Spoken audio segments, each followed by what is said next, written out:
Thank you sir. سب سے پہلے آپ کا شکریہ کہ آپ نے اس کو ایجنڈا پہ جگہ دی.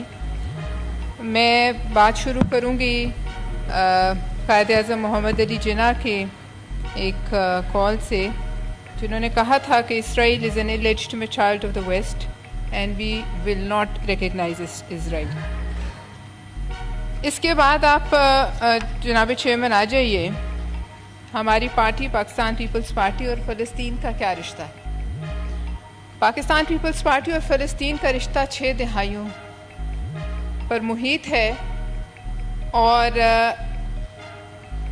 ہمارے شہید ذوالفقار علی بھٹو صاحب وہ پہلے سربراہ کے جنہوں نے پی ایل او کو فلسطین کی ان کی نمائندہ تنظیم کو تسلیم کرانے میں سب سے پہلا کردار ان کا تھا. چیئرمین صاحب بھٹو صاحب نے اسلامی سربراہی کانفرنس جب کال کی 1974 میں، تو انہوں نے تاریخی الفاظ کہے جو میں کوٹ کروں: Let not posterity say that we were presented with a historic opportunity to release ourselves from injustices imposed on us for many centuries, and we proved unequal to it. The states that sponsored the partition of Palestine in 1947 bore a heavy responsibility for redressing the injustices perpetrated on the people of Palestine, the liberation of Jerusalem. اور جو اس وقت ان کے ساتھ لیڈران تھے اس زمانے میں، انہوں نے اس موقع پر اس سے بھی آگے بڑھ کر باتیں کی اور اسرائیل کو للکارا. اور تاریخ گواہ ہے کہ ایک لیڈر جو اس اسلامی سربراہی کانفرنس میں تھا، اس وقت شامل تھا، ان سب کو ایک ایک کر کے راستے سے کیسے ہٹا دیا گیا. جناب چیئرمین، اسی پاداش میں ذوالفقار علی بھٹو شہید نے سولی کو چوما اور ان کو ایک انٹرنیشنل سازش کے تحت راستے سے ہٹا دیا. جناب چیئرمین، پھر آئیے آپ 1983 میں جب آپریشن اوپرا کی طرف سے پاکستان کے ایٹمی ہتھیاروں اور کہوٹا پہ بمباری کا ایک ناپاک منصوبہ بنایا گیا. اس منصوبے میں دونوں ایک ساتھ تھے، اور اندرا گاندھی نے جام نگر کے ایئرپورٹ پر اس وقت جنگی جہاز کھڑے کیے ہوئے تھے جو کہوٹا پر بمباری کرنے کے لیے تیار تھے.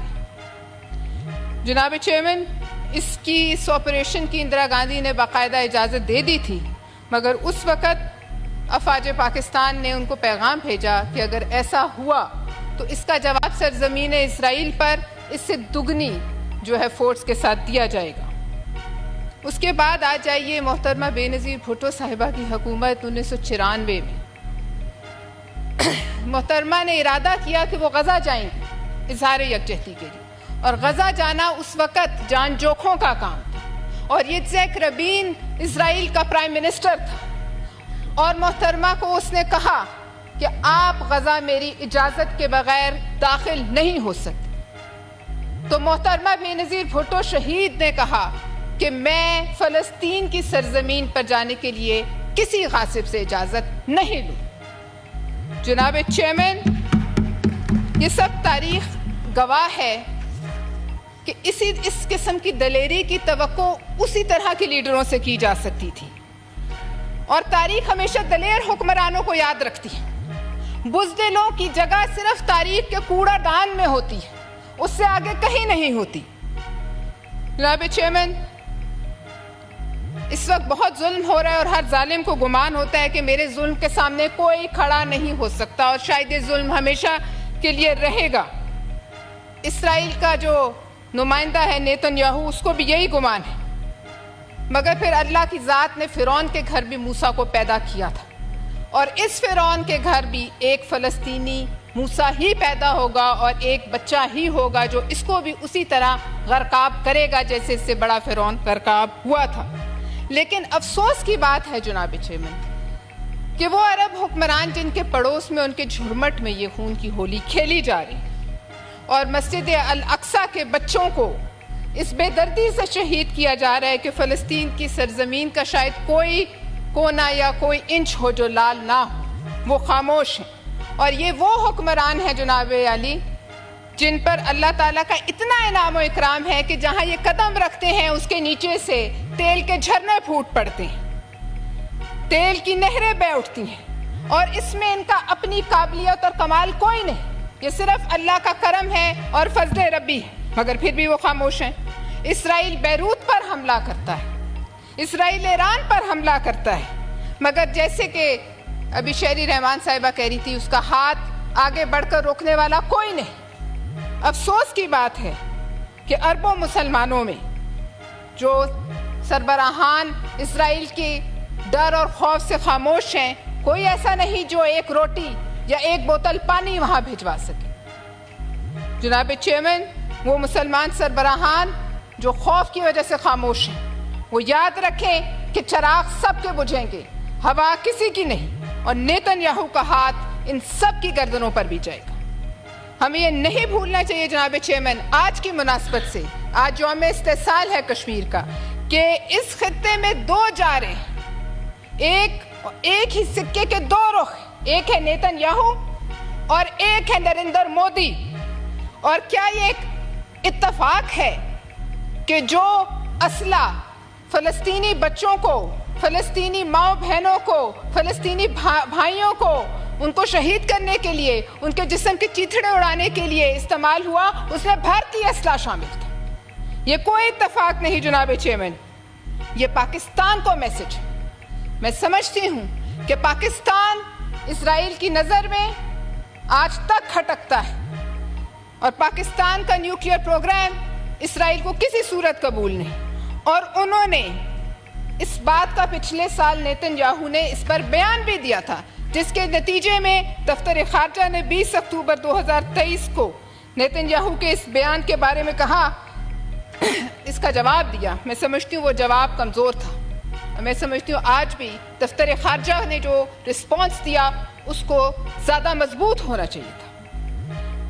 جناب چیئرمین, سوچنے کی بات یہ ہے کہ کیا وجہ ہے کہ اسرائیل بھارتی اسلحہ استعمال کرنے کی اجازت دے رہا ہے؟ اسرائیل کے پاس جدید اسلحہ اور بھارتی اپنے اسلحے کی کوئی کمی ہے کہ وہ بھارتی اسلحے کو استعمال کر رہے ہیں؟ یہ ایک گٹھ جوڑ ہے, اور اس گٹھ جوڑ پہ ہماری نظر ہونی چاہیے.